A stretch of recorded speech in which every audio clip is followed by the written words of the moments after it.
puedo ver que su anhelo, su deseo es hacer la voluntad de Dios y ser de bendición para ustedes. Amén.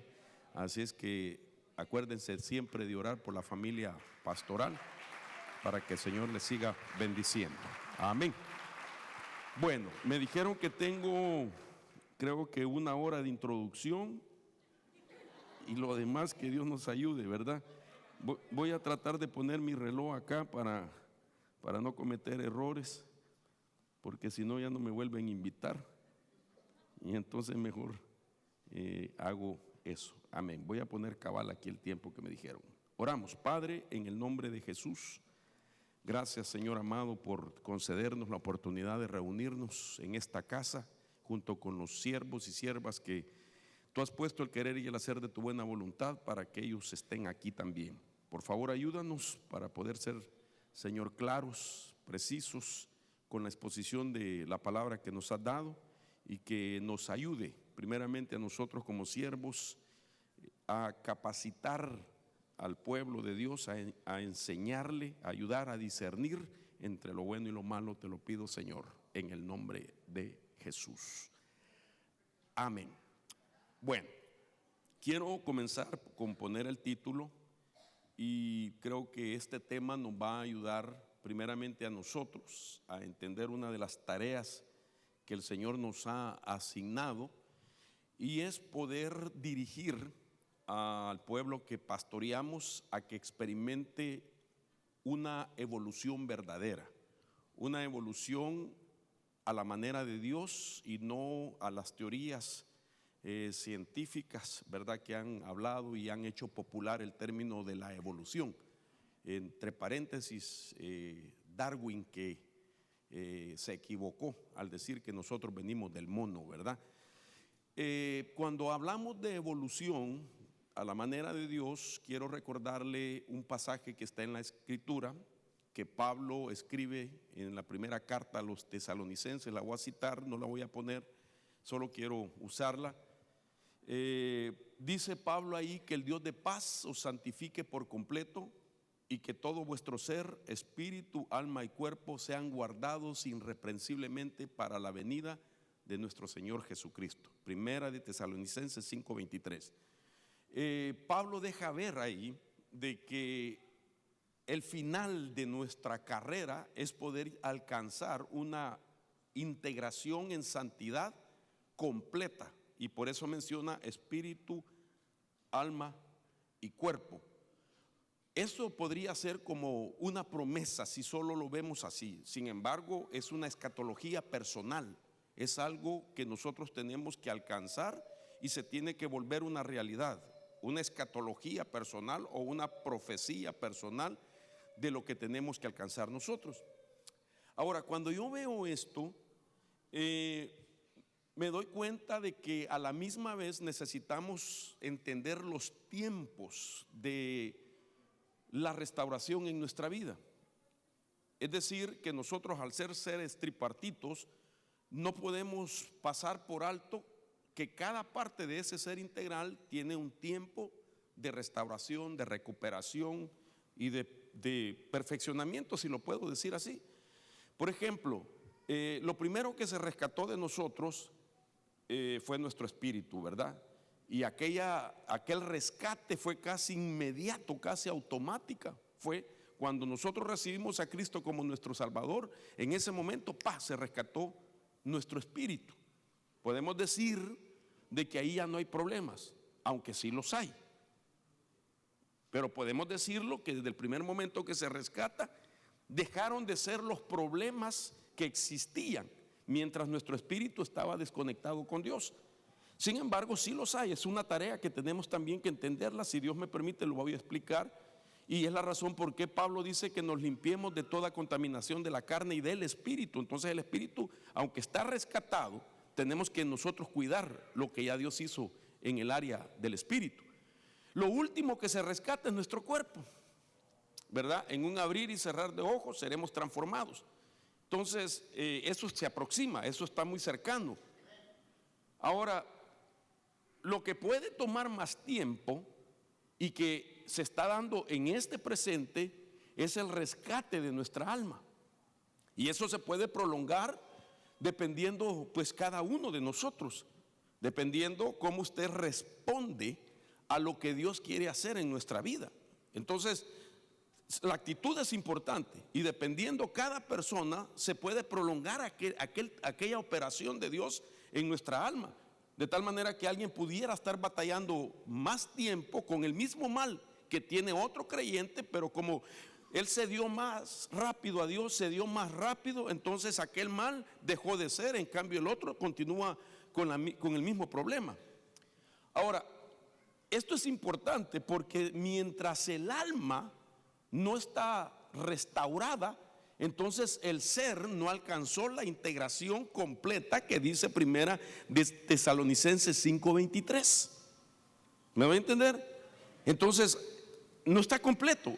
Primera de Tesalonicenses 5:23 todavía no está completo, aunque debería estar completo ya en todos nosotros.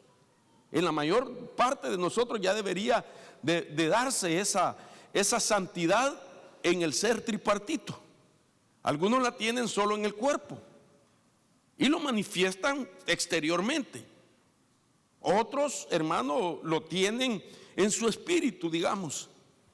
Pero otros batallan en su alma, y en su alma es donde no han alcanzado todavía esa santidad que el Señor establece para que aquella integración sea plena y esté ya irreprensiblemente para la venida de nuestro Señor Jesucristo.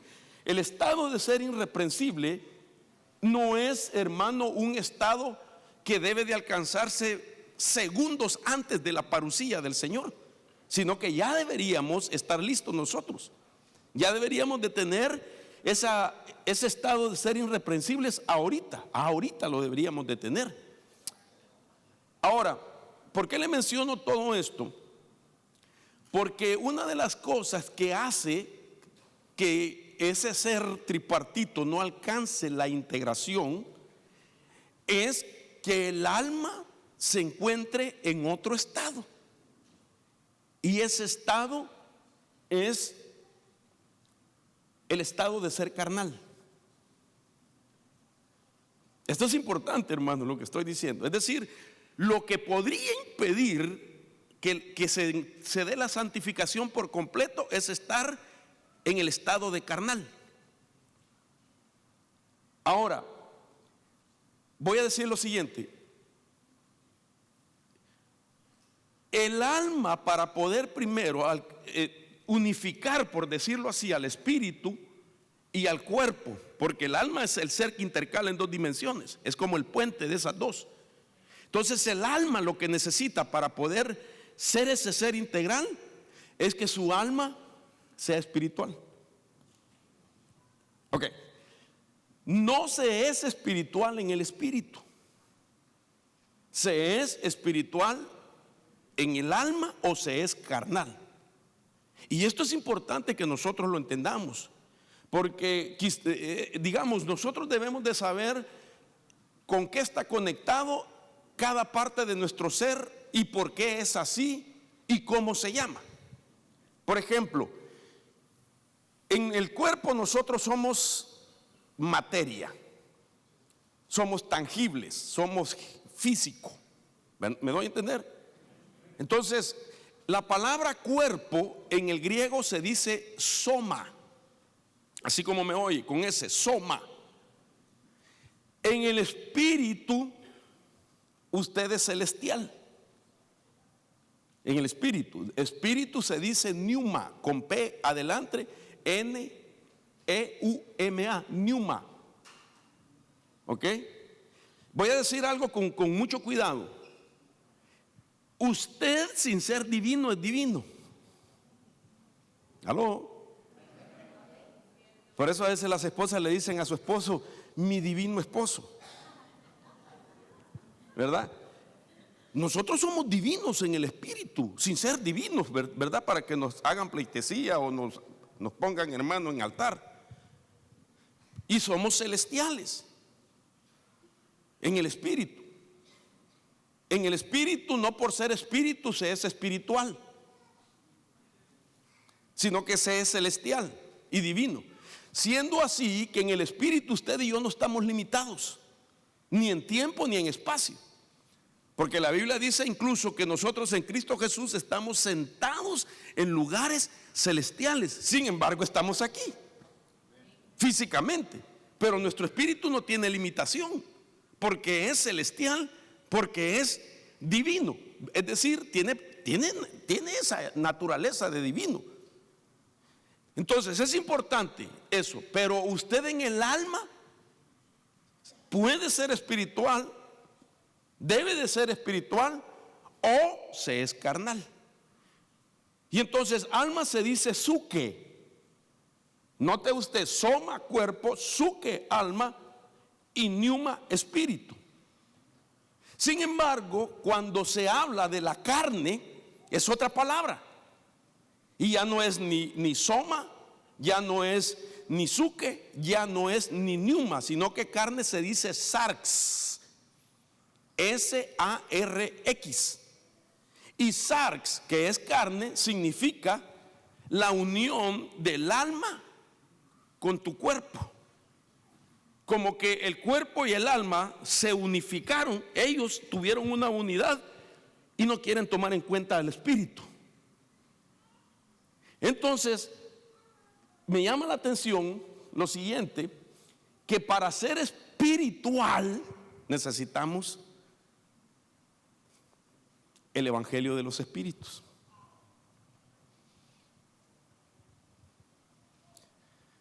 Tremendo, ¿verdad? Yo no sé si a mí me causa impacto en mi vida. En otras palabras, se es espiritual en el alma en la medida que nosotros permitimos ser influenciados con espíritus que vienen de parte de Dios. Solo les veo los rostros a ustedes y me preocupan, hermano. Porque dirán ustedes, hermano, como lo agarró de sorpresa al hermano Mario y viene hablando cosas raras. No, yo le voy a poner base bíblica de esto. Yo sé que usted piensa así como yo también. Es decir, nosotros miramos solamente al Espíritu Santo, como que el Espíritu Santo es Él nada más el que opera en nuestra alma. La Biblia dice de que hay espíritus ministradores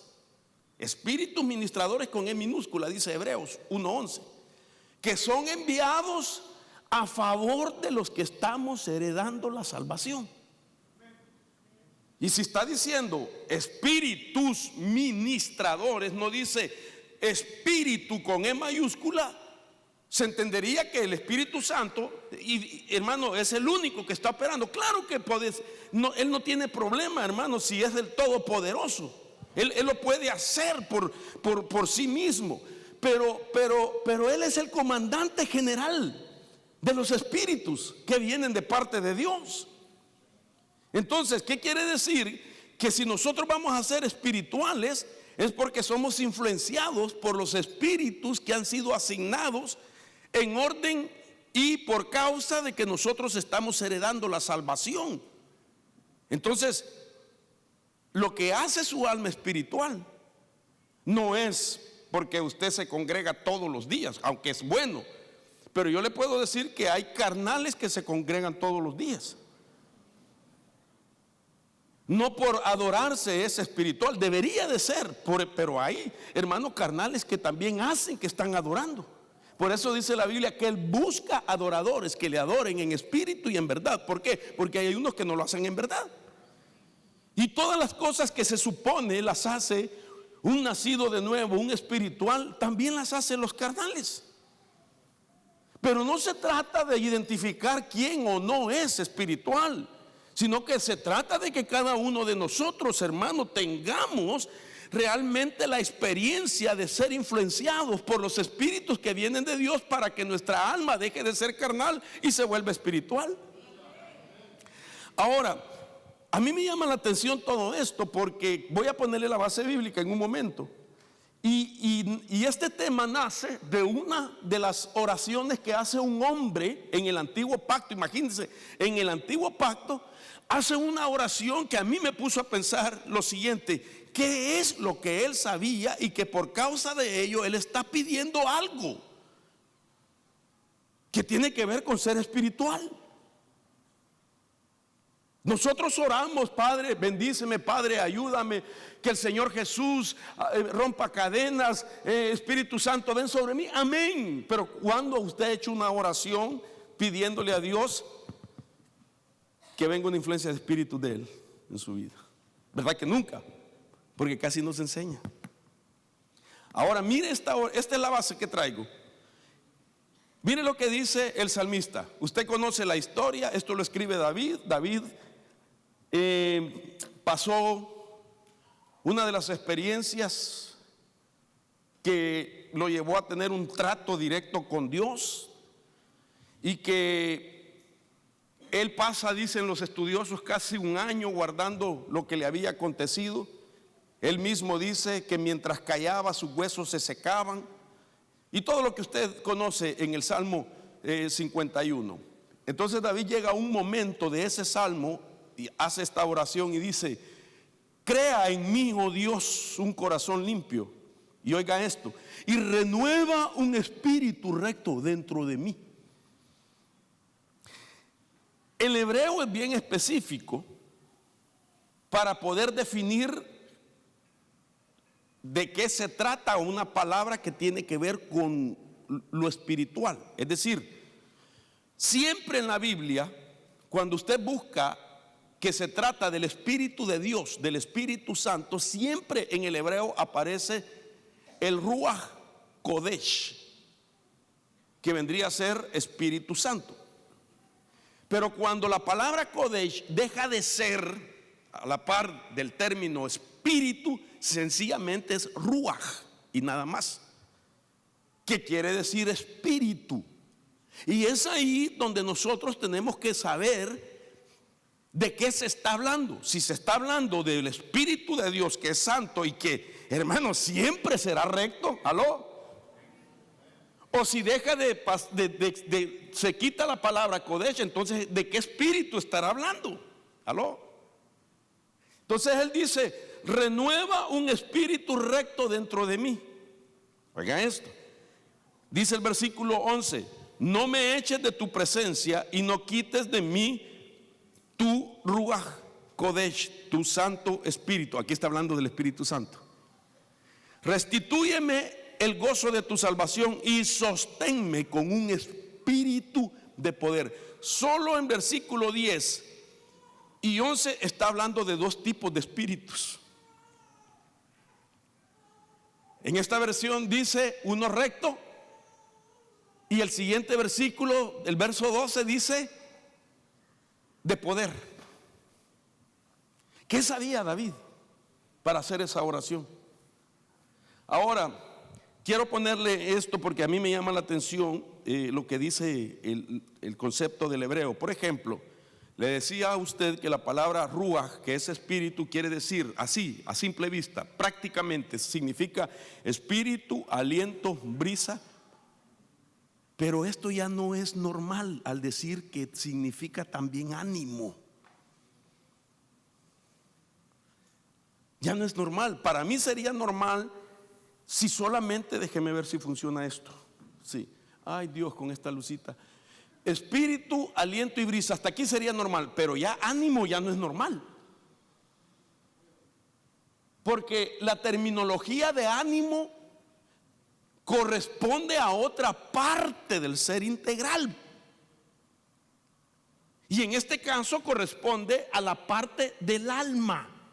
Entonces, este espíritu y esta palabra ruach no está hablando, hermano, del espíritu de él tampoco, sino que está hablando de una influencia que tiene que llegarle a su alma, porque está utilizando el término ánimo, que es propio del alma, donde hablamos de emociones. ¿Me estoy dando a entender, hermanos? Ok. Ahora, a raíz de eso, cuando usted empieza a navegar digamos, en la etimología de estas palabras, me encuentro yo con todos los significados que quiere decir solo la palabra ruach, de lo que David está orando. Cuando entonces menciona que el concepto hebreo dice que ruach es ánimo también, entonces ya no está hablando de su espíritu propio humano, ni del Espíritu Santo, sino que está hablando de influencias en su alma. Y entonces, ahora mire qué interesante todo lo que dice. Esta palabra dice, o quiero leer, utilizada, ruach, utilizada para hablar de emociones. La palabra ruach para hablar de emociones, si literalmente significa espíritu. ¿Aló? Entonces, emociones como asiento de la emoción, y cita como ejemplo, ¿qué emociones? La ira, el enojo, la impaciencia o paciencia, impulso no responsable o incontrolable, deseo, significa mente como asiento u órgano de actos mentales, como asiento especial del carácter moral. ¿Sabe lo que quiere decir cuando usted entiende esta es decir, en qué se utiliza esta palabra? Si a mí me dicen que en el griego la palabra espíritu es pneuma, entonces el pneuma es espíritu humano o es espíritu inmundo, ¿ok? ¿A dónde pueden penetrar los espíritus inmundos? ¿Ah? En el alma también. Entonces una persona que está siendo atacada en su alma por un pneuma, digamos fanero, digámoslo así, está siendo espiritual negativamente, porque tiene la influencia de espíritus inmundos en su alma. Pero para que llegue un espíritu inmundo a su alma, tuvo que evolucionar su carne. Y cualquier problema de la carne se convierte en espíritu al final de cuentas. Y entonces ahí está la influencia de un espíritu en su alma. Pero ahora estamos hablando de lo que David dice. David dice, restaura uno de los espíritus. Y entonces él hace referencia de su alma. Él está diciendo, imagínense, hermano, yo quiero que piense conmigo el escenario de David, cuando David cae en esa falta. David no necesitaba lo que hizo.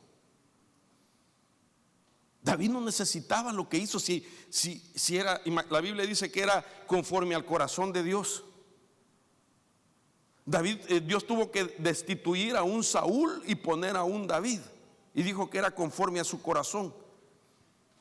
Y viene David, y un día que tiene que ir a la batalla, en la primavera se queda, mira a la esposa de uno de sus mejores hombres y la llama, y usted conoce la historia. David no necesitaba eso. Si la Biblia dice que cuando Dios le manda al profeta Natán, Natán le dice de parte de Dios, ¿acaso yo no te di la casa de tu Señor? ¿Acaso yo no te di el reino de tu Señor? ¿Acaso yo no te di los hombres de tu Señor? Y le dice, ¿acaso yo no te di las mujeres de tu Señor? ¿Y qué le hablaba? Del harén que tenía Saúl, donde habían vírgenes. David no lo hizo porque estaba lujurioso, hermano. Tenía a su esposa Mical también, y estaba rodeado de vírgenes, de esposa, y tenía la oficial, ¿verdad? ¿Qué lo puede hacer a un hombre a llegar a hacer algo cuando no lo necesita, si tiene de todo? O a una mujer, una influencia en su alma. Y es más, le dice Dios, si tú me hubieras dicho que esto era poco, te hubiera dado más, le dice Dios. Mire, hermano, qué tremendo. Si tú me hubieras dicho, Señor, pero me estás dando lo que las obras de Saúl, te hubiera dado más. Entonces David reconoce en su momento de que un espíritu o espíritus lo habían influenciado a él para hacer lo que hizo, y entonces comienza a pedir que haya un renuevo de espíritus. Dame un espíritu recto, dame espíritu de poder. Entonces, lo que quiero decir, y el tiempo aquí como avanza, hermano, es que estas cosas que usted está leyendo son características propias del alma. Entonces la palabra ruach, cuando él dice restitúyeme un espíritu recto, Señor, tráeme un espíritu de poder, él está diciendo que él necesita un renuevo de espíritus diferentes que lo influencien a buscar a Dios y hacer la voluntad de Dios. Él está diciendo: yo quiero ser espiritual de nuevo, Señor. Yo quiero ser espiritual. Hermanos, quiero que usted vea esto. Cuando hablamos del tiempo de los reyes, Dios no ponía reyes solo porque las características físicas denotaban, hermano, capacidades, sino que Dios buscaba hombres para que representaran sus reinados en la base de que ellos iban a dejar influenciar espiritualmente, porque eran reinos espirituales, además de ser reinos físicos. Tenían que representar en fe a Dios, la voluntad de Dios, los mandamientos de Dios. Mire la discrepancia que podía haber si Dios lo que buscaba era característica física. Veamos las características de Saúl en comparación a las características de David. Por eso no eran características físicas las que el Señor le atraía. Les dio a uno gigante, hermano. Saúl dice que pasaba de los hombros para arriba, y según los estudiosos vino a ser el hombre de Dios, el gigante de Dios, el fuerte de Dios, por causa de que habían gigantes en esos días.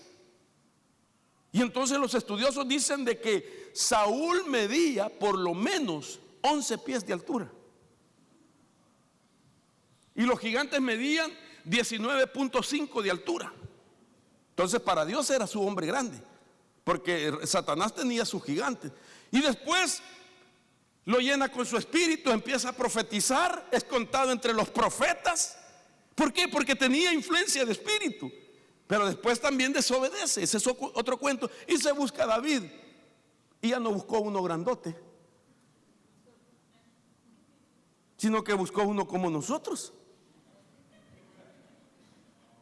5.5.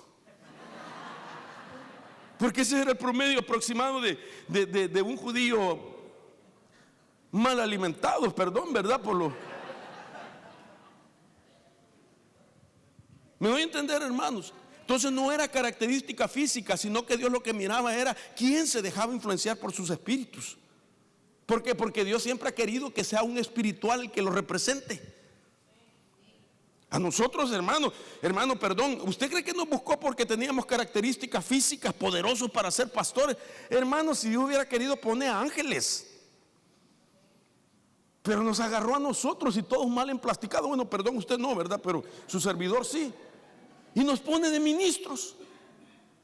Ni siquiera hablar podía yo. Decía las 8, ya son las 8. Ah, no, pues. ¿Usted cree que el Señor nos iba a poner solo porque somos elocuentes, somos homilépticos, hermano? Tenemos no sé cuántas mil palabras. ¿Qué palabras, hermano? Todos posiblemente estamos carentes de ciertas palabras que no conocimos por el tipo de crianza o educación que nos dieron. Se cree que hay un promedio entre nosotros, los del tercer mundo, que nos hacen falta 3,000 palabras en nuestro léxico, porque nos pusieron tarde a estudiar, o porque nunca nos corrigieron cómo hablábamos, o que no tuvimos en casa alguien que nos dijera: no, esa palabra no existe, usa esta palabra. 3,000 palabras por lo menos nos hacen falta. Y ahí nos inventamos cualquier cosa. De ahí sale el caliche, ¿verdad? Yo no sé cuántos hablaron caliche. ¿Alguno de ustedes habló caliche? ¿Sí saben qué es el caliche, va? ¿Ah? De la que se habla solo en el barrio, en la esquina. ¿Qué pasó, mi loco? ¿Qué onda ese? ¿Qué onda, mi loco? ¿Qué onda ese? ¿Qué onda ese? Si ni se llama Samuel para que le haga una abreviatura de su nombre. Entonces inventamos el caliche, inventamos los modismos y una serie de situaciones. Bueno, pero salgámonos del tema. Entonces mire estas otras versiones, porque usted no sabe para dónde lo llevo. Dice el Salmo 51, Dios en Dios habla hoy, dice: oh Dios, pon en mí un corazón limpio y dame un espíritu, en minúscula, nuevo y fiel. Cambió la cosa. Dice Martín Nieto: implanta en mis entrañas un espíritu nuevo. Y no está hablando del Espíritu Santo. Y no está hablando de su propio espíritu. Porque tu espíritu no te lo van a cambiar. Ese te lo dieron en la preexistencia. Ese no lo van a cambiar. Y tiene un nombre de parte de Dios. Está registrado en la alcaldía de los cielos. Ese espíritu es original. Ese tiene su propio Social Security, hermano. ¿Me voy a entender? Ese no te lo cambia. Él está hablando de las influencias. Ahora, el punto es que David conocía una profecía. Y que esa profecía sabía que el renuevo iba a dar un vástago. Y que al vástago le iban a dar influencias. Él sabía que esa profecía tenía tiempos de cumplimiento para que las personalidades que iban a estar en esos tiempos fueran influenciados con espíritu de Dios para cumplir un papel espiritual. Ok, déjeme ponerle el pasaje y le explico los tiempos. Entonces, ¿por qué David pide a Dios: cámbiame el espíritu, dame otro espíritu que sea recto, que sea fiel? Y si usted buscara en las diferentes versiones, se va a sorprender, hermano, las diferentes versiones, lo que dice de esto que él está pidiendo: que sea un espíritu constante. Y entonces David sabía de esta profecía. Isaías capítulo 11:1. Pero brotará un renuevo. ¿De qué estaba hablando? De David. Del tronco de Jesse, es decir, Isaí. Y de su raíz florecerá un vástago. Cristo. Está hablando de Isaí, está hablando de David y está hablando de Cristo. A David le prometieron que de su descendencia iba a haber uno que iba a tener un trono permanente y eterno. Y sabemos que ese es Cristo, esa es la promesa. Pero Cristo tuvo también un papel terrenal, ministerial. Y si era y es el Hijo de Dios, es Dios mismo, pero vino en cuerpo humano como el suyo y como el mío. ¿Sí? Dígame sí, por favor, porque me pongo nervioso, fíjese, cuando lo miro. No sé si está dormido o está meditando usted o Dios le está hablando, pero Miguelito, yo no sé si está viendo de verdad la computadora. Entonces, hacia donde lo llevo es que David sabía que la profecía involucraba dos tiempos. Él sabía que de sus lomos un descendiente un día iba a aparecer como el Cristo, como el ungido, descendiente de él. Y él sabía que ese Cristo se iba a mover con las influencias sublimes de Dios en la tierra. Bendito sea nuestro Señor. Oiga esto: 3 años y medio nuestro Jesús se movió en la tierra influenciado por los espíritus de Dios. Jamás él, hermano, pretendió hacer el ministerio sin las influencias de los espíritus de Dios. 3 años y medio. Hermano, yo tengo más de eso haciendo el ministerio. Usted tiene más de 3 años, usted tendrá 10, 15, qué sé yo, 20 años. Hermanos con privilegio aquí quizás tienen 5 años cantando, qué sé yo, sirviendo en las puertas, sirviendo en alguna área, 10, 8 años. Y no nos hemos puesto a pensar la importancia de ser influenciados por los espíritus de Dios. Mi hermano Murillo, que está comenzando su ministerio, hermano, mire, esto es para usted en el nombre de Jesús. Para que inicie, ya inició, pero que usted ahora vaya en su corazón y en su mente de hacer las cosas influenciados por los espíritus de Dios. Primero por el Espíritu Santo, y Él comanda a qué necesita en su alma. Ay, esto es maravilloso. Entonces mire qué interesante que quiero poner este pasaje entre las cosas que él sabía. Y David también, lo que quiero decirles es que David sabía: para mi descendiente va a vivir así, influenciado por los espíritus de Dios. Pero para él, para finalizar sus 40 años de reinado, él entiende que los tiene que terminar con los 7 espíritus del Señor, y por eso le empieza a pedir a Dios: restitúyeme, Señor, dame un espíritu recto, dame un espíritu fiel, dame esto. Él entiende que fue influenciado en su alma, y ahora tiene la oportunidad de pedirle a Dios un renuevo espiritual. Ese es un renuevo espiritual. Ahora, mire los que he marcado: sabiduría, inteligencia, consejo y conocimiento. Estos espíritus son propios de la mente. Es decir, son espíritus que denotan capacidad mental, que denota características mentales: sabiduría, inteligencia, consejo, conocimiento. ¿Me doy a entender? Ahora pregunto: ¿dónde está la mente? Dentro del alma. Entonces, ¿qué quiere decir? Él está pidiendo capacidades mentales. Dame un espíritu de sabiduría, dame un espíritu de inteligencia, dame uno de consejo, dame uno de conocimiento, que vengan a mi mente, porque son características de la mente.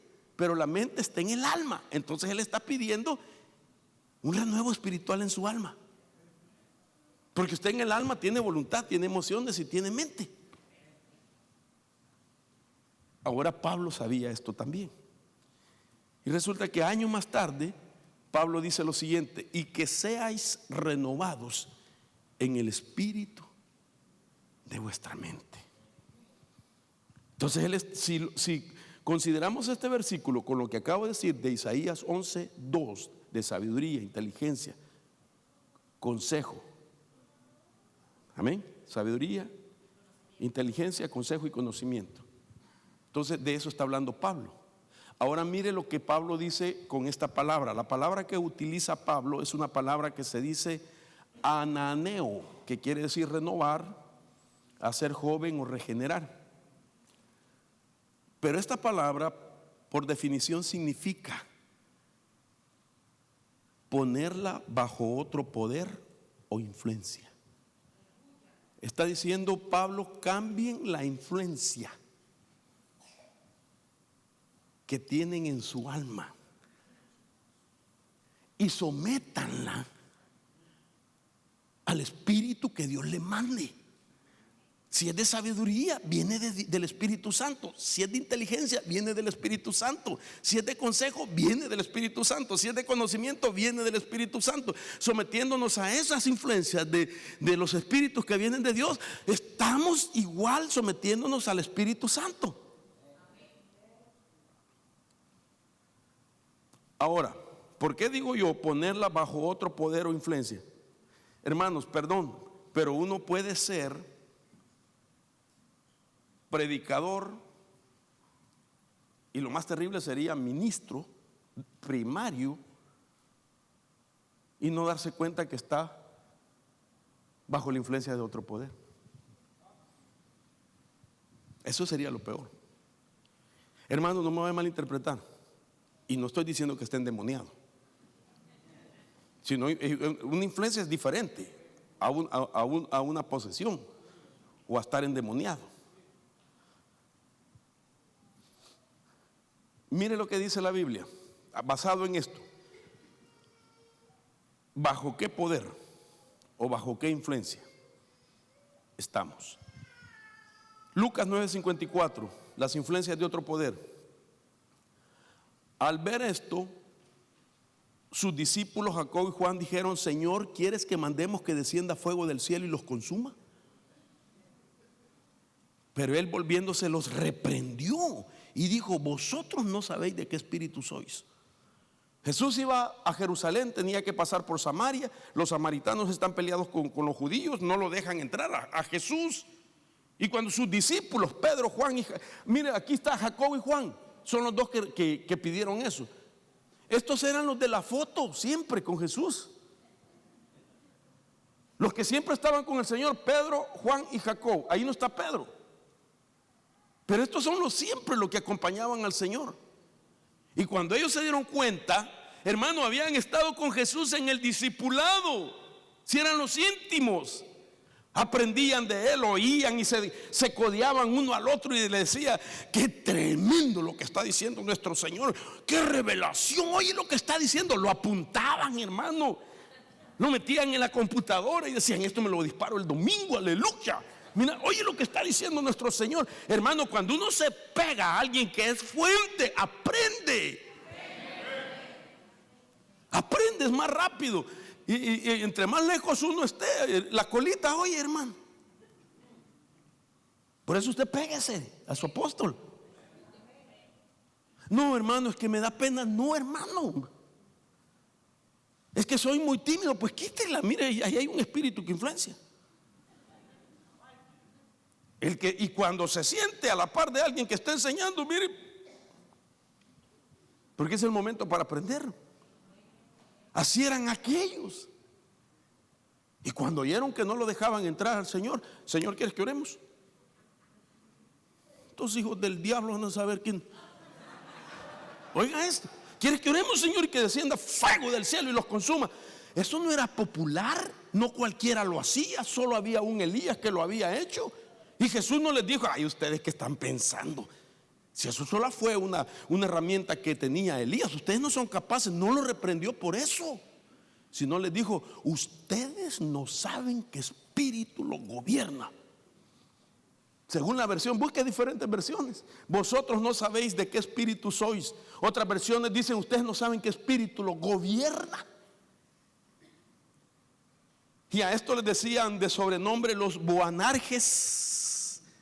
Boanarjes, eran los boanarjes. ¿Qué quiere decir? Los hijos del trueno. Se querían tronar a toda Samaria, hermano. Los hijos del trueno. Quiere que, con razón, ¿verdad? Su nombre hacía influencia. Y les dijo: ustedes no saben qué espíritu lo gobierna. Se puede ser discípulo cercano del Señor y no saber qué espíritu influencia. Aquí está la base que le puse: Hebreos 11:14. ¿No son todos ellos espíritus ministradores? No está diciendo el Espíritu Santo. Está diciendo: ¿no son todos ellos neumas diaconeos? Entonces no está hablando del Espíritu Santo. Claro que el comandante general es el Espíritu Santo. Está diciendo: ¿no son todos ellos espíritus ministradores enviados para servir por causa de los que heredan la salvación? Entonces, ¿qué lo hace a usted espiritual? La influencia de espíritus. Ahora mire, solo una breve lista le doy.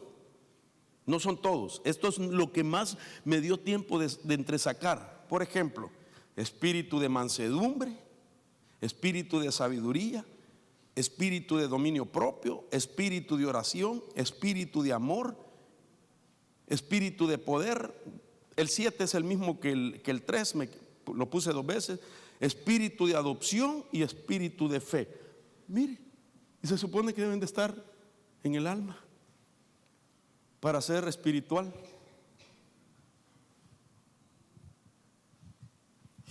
Y estos no son todos. Ahora déjeme darle espíritus contrarios que pueden influenciar. Algunos también, no todos. Espíritu de adivinación, espíritu de discordia, espíritu de mentira, espíritu malo y espíritu de error. Y hay muchos, pero esto es un breve nada más, solo para que usted tenga la idea. O se es influenciado por los espíritus de Dios, o se es influenciado por otros espíritus. Entonces, ¿qué hace la diferencia? La influencia. ¿De dónde viene? Y la influencia es lo que va a permitir que tú tengas y yo tenga una evolución para llegar a una meta. Ok. Déjenme pasar a este punto. Me llevo 44 minutos. ¿O me quedan 44 minutos? Llevo, ¿verdad? Ok. Mire cuál es la verdadera evolución. Y vamos a ver cuál es el problema. En la Biblia se habla por lo menos de 5 clases de hombres. Están dichos por Pablo y Pedro. El hombre natural se le dice el psuquicos. El hombre carnal se le dice sarquicos. El hombre sensual se le dice atesmo. El hombre espiritual se le dice neumático. Y el hombre de Dios se le dice teos. Son diferentes estados.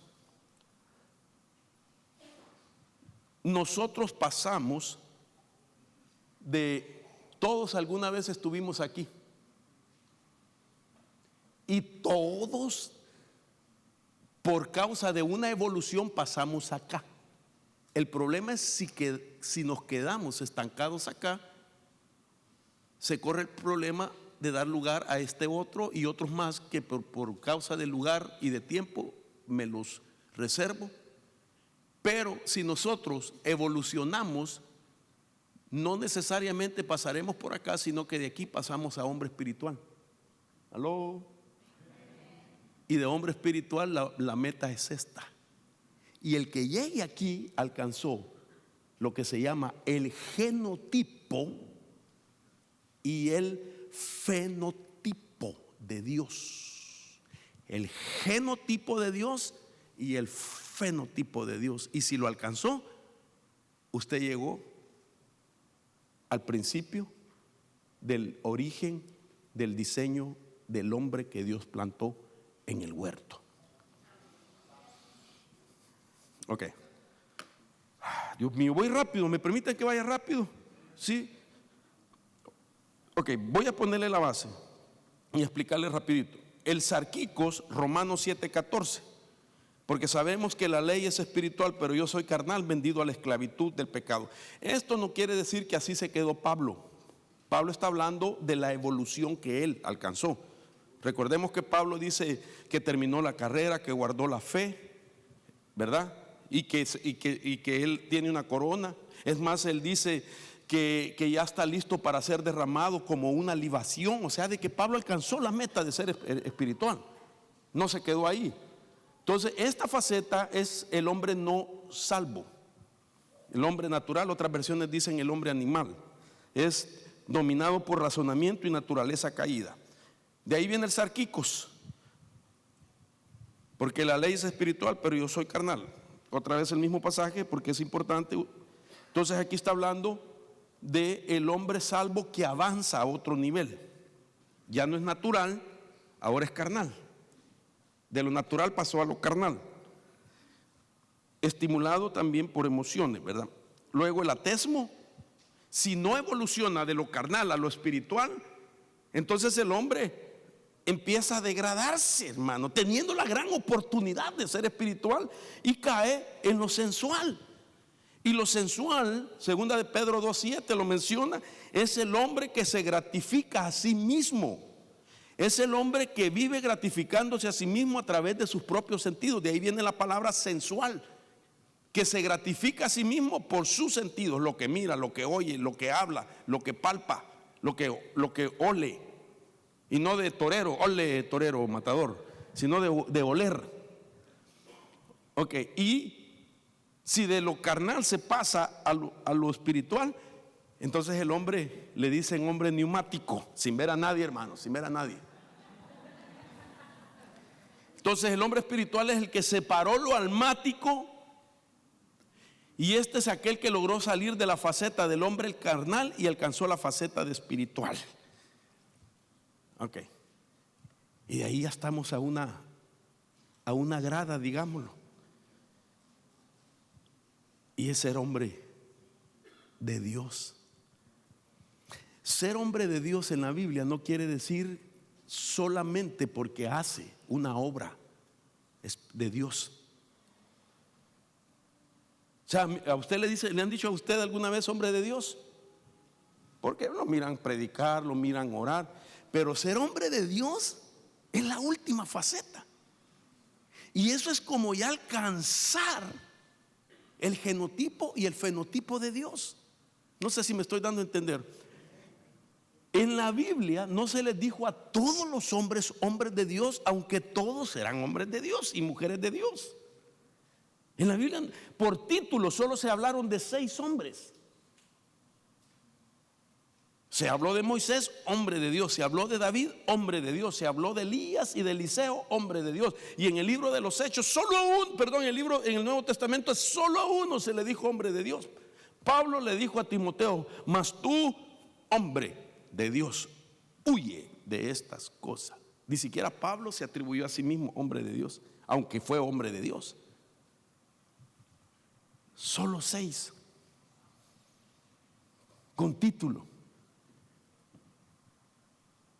Y el hombre de Dios, repito, no es solamente porque predicamos, porque nos pueden decir siervo, a todos nos dicen siervos, sierva de Dios. Solo eso, hermano. ¿Sabe usted que solo eso me hizo entrar a una iglesia a mí? Cuando a mí pues me llevaron a la iglesia y yo no quería entrar a una iglesia. Yo nací en una iglesia bien tradicional, que ahí todo mundo oraba por todo mundo. Se pasaba uno al altar y el que tenía ganas venía y le ponía la mano. Y yo decía: yo no quiero ir a esa iglesia. Pero una vez entrando así, casi mi esposa casi empujándome, ¿verdad? Así. Y entonces cuando entro a la puerta, el que me recibe me dice: bienvenido, siervito. Cuando yo oí esa palabra por primera vez, hermano, mire, si casi le doy un beso al hermano. Cuando me dijo bienvenido, siervito, se me salió el idioma de mi pueblo y le dije: who, me? Yes, you, me dijo. Could it be? Le dije yo: sí, va todavía, hermano. Hermano, miren, solo que me dijo siervo de Dios, si yo era un peludo, marihuanero, hermano, con el pelo hasta aquí, llegué a la iglesia, mire, camisa abierta, con un collar de amor y paz, y que me diga siervo, y ahora hombre de Dios. No es para hacerse así,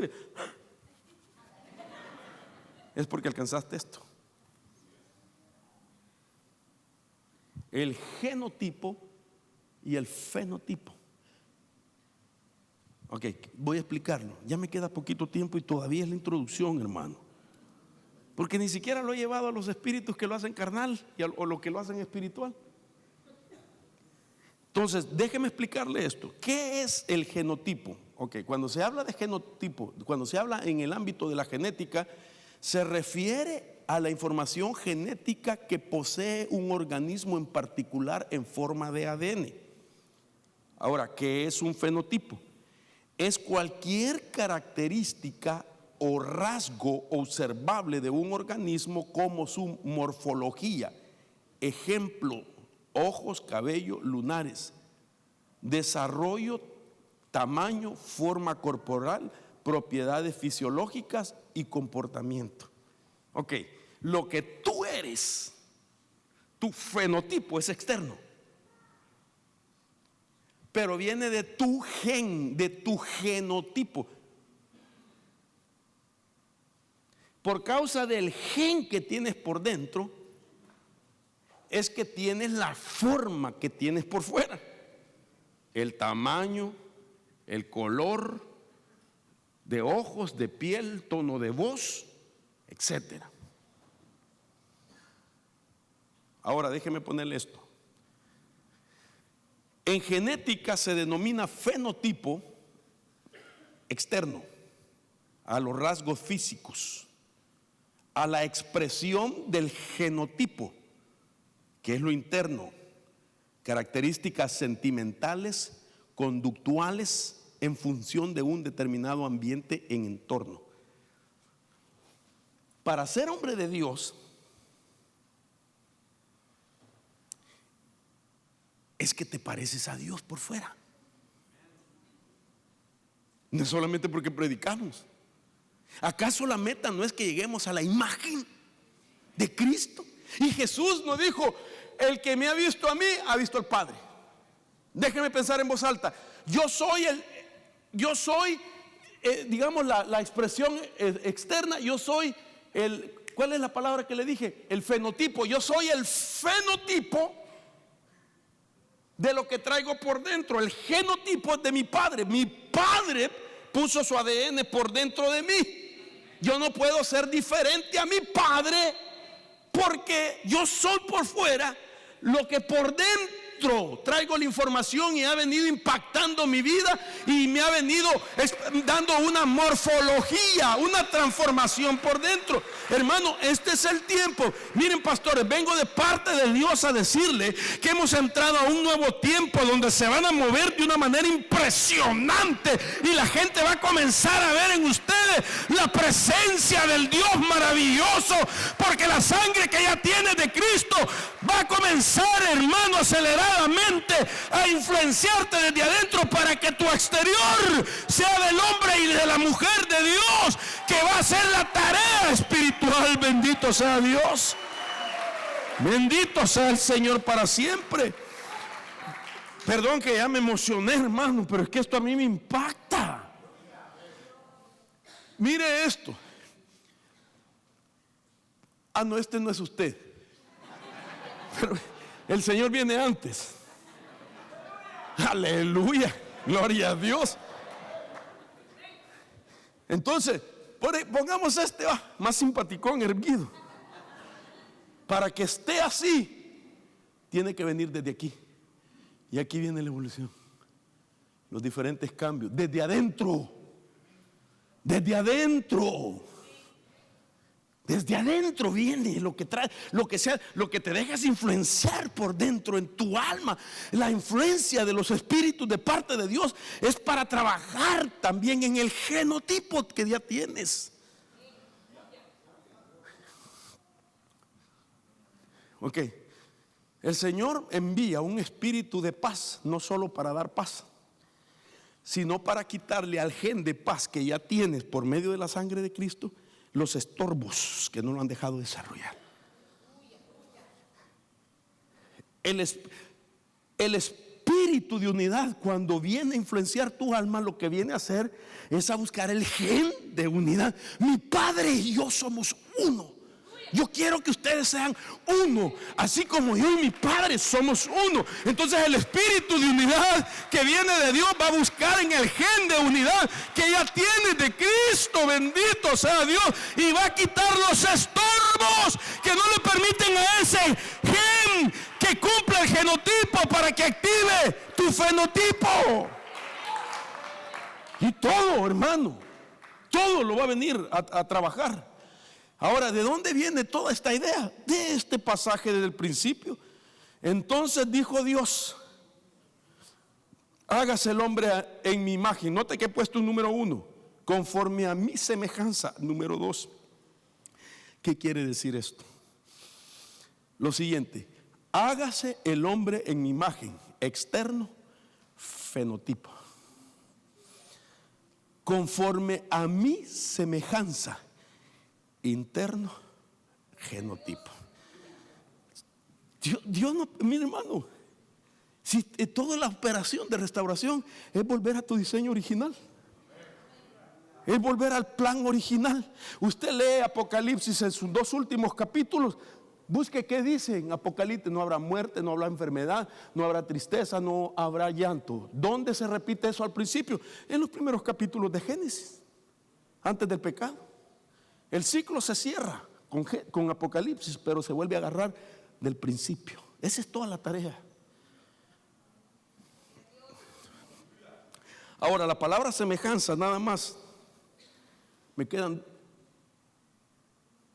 queda 1 minuto con 30 centavos. Dice, la palabra semejanza viene del hebreo de mud, que significa parecido. En inglés, yo no sé si lo voy a pronunciar bien. Dice, no, pues usted me perdona, es inglés con barrera. Resembling and take after. Aleluya.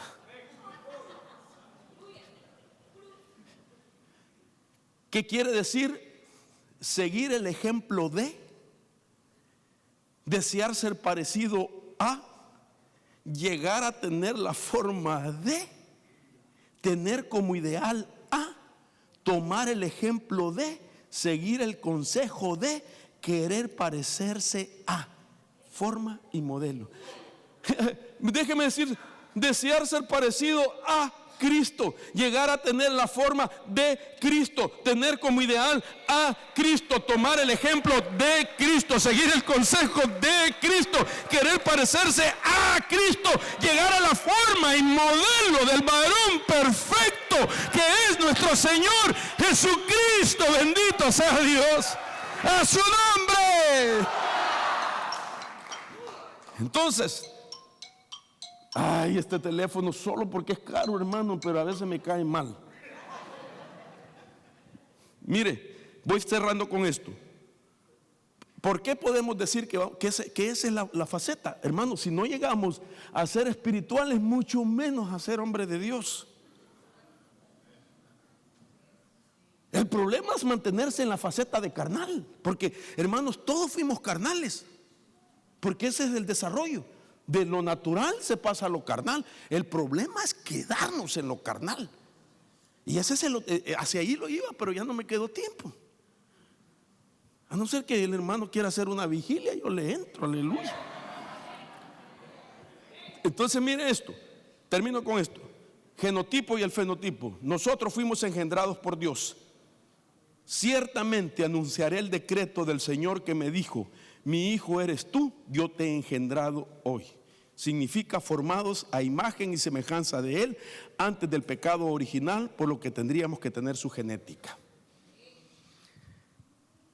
¿Cuál es lo que tenemos que hacer? Alcanzar la estatura del varón perfecto, hasta que todos lleguemos a la unidad de la fe y del conocimiento pleno del Hijo de Dios, a la condición de un hombre maduro, a la medida de la estatura de la plenitud de Cristo.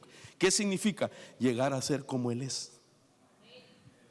Y por último, si permitimos eso, tenemos que regresar al Génesis, al origen, al principio de nuestra vida, para volver a nuestro hogar. Salmos 23:6.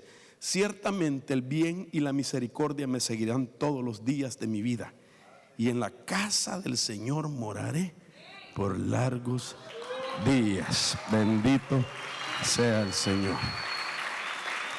Bueno, yo termino. Quiero sujetarme al tiempo. Me dijeron 1 hora 10 minutos, pero mire cómo soy de bueno yo, ¿verdad? Le prometo hablar de esto otro día.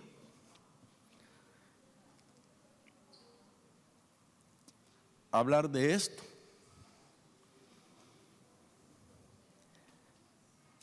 Y hablar de esto. Todo esto está en la faceta de lo carnal.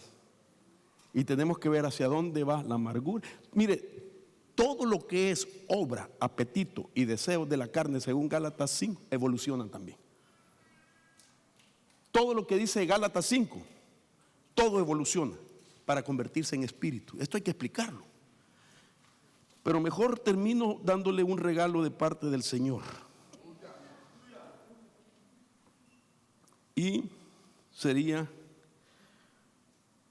¿qué es lo que Dios quiere que tengamos?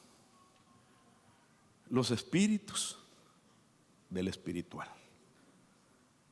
Isaías 11:2. Y serían estos: el espíritu del Señor, de sabiduría, de inteligencia, de consejo, de poder, de conocimiento, de temor.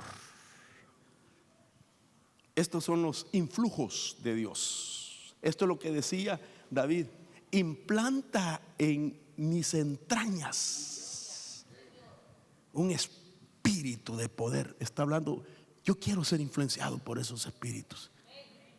¿Sabe lo que David estaba diciendo? Yo quiero ser el rey espiritual que dejé de ser por un momento.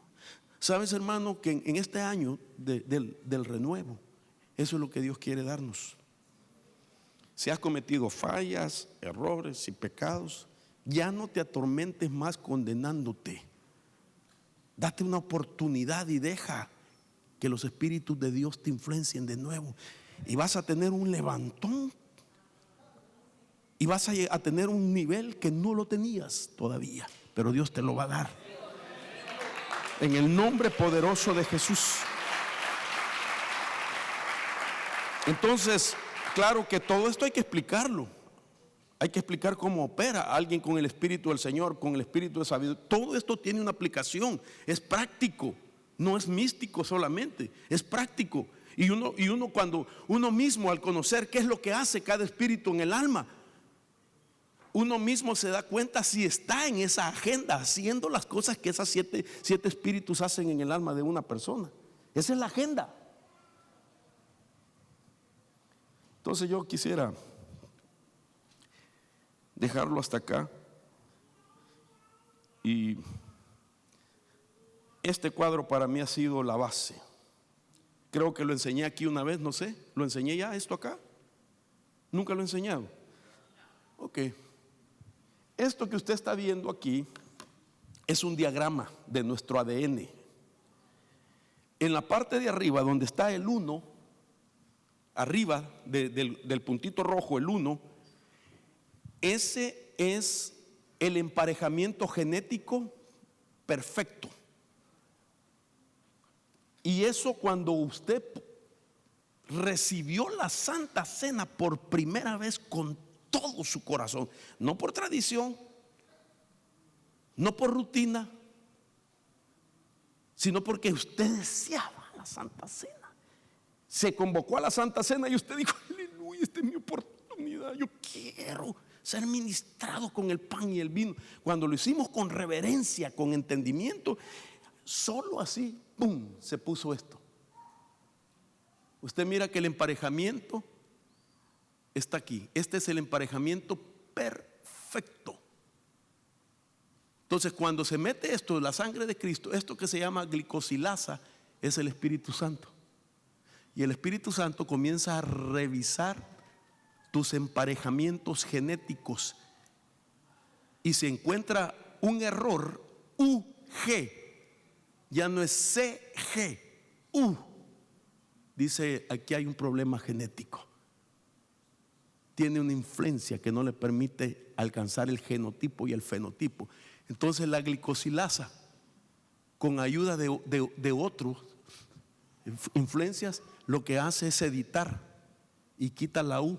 Esto puede venir por yugo desigual, esto puede venir por alguna decisión equivocada, porque cuando tomamos decisiones se nos cambia la genética. ¿Sabía usted eso? Usted puede cambiar la genética cuando le escucha a un maestro de la palabra enseñar. La enseñanza te cambia la genética, la comida te cambia la genética, las decisiones te cambian la genética. Entonces viene el Señor y edita, saca el emparejamiento erróneo y va y toma del original el emparejamiento correcto y lo vuelve a sembrar.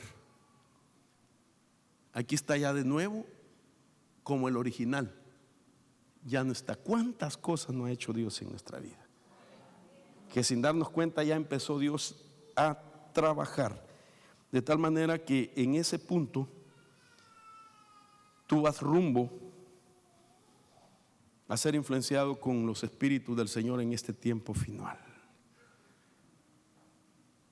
Si te dan el espíritu del Señor, usted puede ver en la Biblia que a los hombres que se les dio el espíritu del Señor, increíblemente se volvieron libertadores. Y no se les dio a muchos. Solo le pongo la base. El Espíritu del Señor se le dio a reyes, a profetas y a libertadores: Otoniel, hermano de Caleb, a Gedeón, a Sansón, a Saúl, a David y a Felipe. Solo en ellos estuvo el Espíritu del Señor. El Espíritu del Señor lo primero que hace es liberar a la persona que lo recibe, y después la persona se convierte en un libertador. Solo le doy dos. El espíritu de sabiduría se da para ser un edificador. Se le dio a Salomón. Salomón edificó el palacio para vivir, representa la casa familiar, el templo de Dios para adorar, la iglesia, y también su propia vida. Entonces, el que tiene el espíritu de sabiduría se convierte en un edificador. Nunca se presta para destruir a nadie,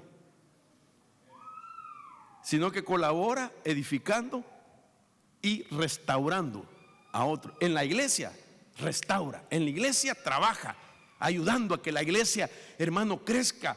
Nunca, nunca el que tiene el espíritu de sabiduría se vuelve un destructor. Y aquí podríamos detenernos un buen rato, pero mejor lo dejo hasta acá.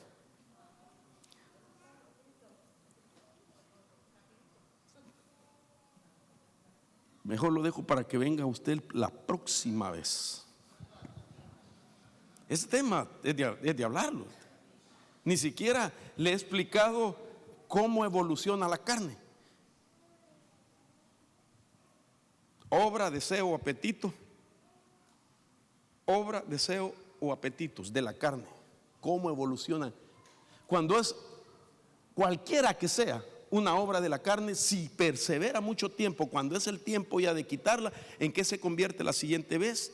¿Y en qué va la siguiente vez? Y así sucesivamente, hasta que entonces ya viene un espíritu que toma nombre de la obra de la carne, el deseo, el apetito. Entonces aquella persona se vuelve espiritual, pero de otra parte. No espiritual de parte de Dios, porque dejó que lo carnal se convirtiera en un espíritu. Amén. Bueno, no sé qué va a haber preguntas o oro, hermano Edwin, apóstol. Mejor oro, ¿verdad?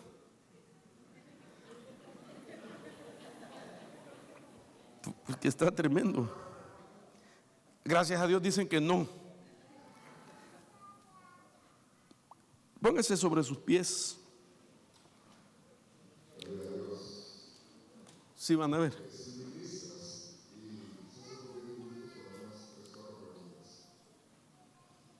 Ok, mire, quiero ponerle esto, la evolución de la carne.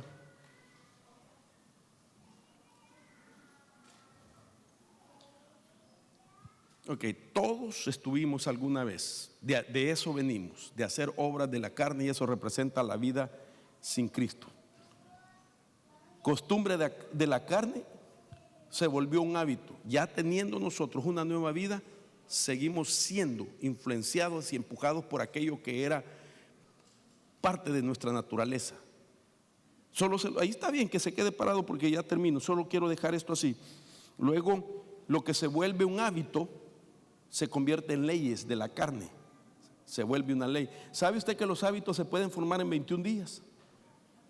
Haciendo lo mismo, haciendo lo mismo, haciendo lo mismo durante 21 días. El día 22 ya se volvió un hábito. Cuando el hábito permanece, se vuelven leyes de la carne. Y cada ley de la carne te lleva al pecado. La ley lleva al pecado. Y detrás de cada pecado siempre va a haber un espíritu inmundo, que ya no es deseo, apetito u obra de la carne, sino que ahora aquella obra de la carne se convirtió en un espíritu. Y ahí sí hay que liberar. Ahí sí hay que echar fuera. Entonces Dios nos está dando la oportunidad de ponernos como un recipiente, como una vasija, y hacer la oración que David hacía: Señor, cámbiame ese espíritu que me influenció y dame uno recto, Señor. Dame uno fiel. Dame uno constante que me influencie para hacer tu voluntad. En el nombre de Jesús. ¿Van a haber preguntas, amado? Solo déjeme orar y entramos a las preguntas. Amén. Levante sus manos, Padre, en el nombre de Jesús. Levantamos nuestras manos. Señor, mira a tus siervos. Señor, este mensaje es un llamado para ellos, para recuperar, Señor, las influencias que vienen de ti, y que ellos puedan hacer una obra guiados por tu Espíritu, influenciados por tu Espíritu. Y haciéndolo así, no nos sentiremos ni frustrados, ni afanados, ni amargados, ni decepcionados.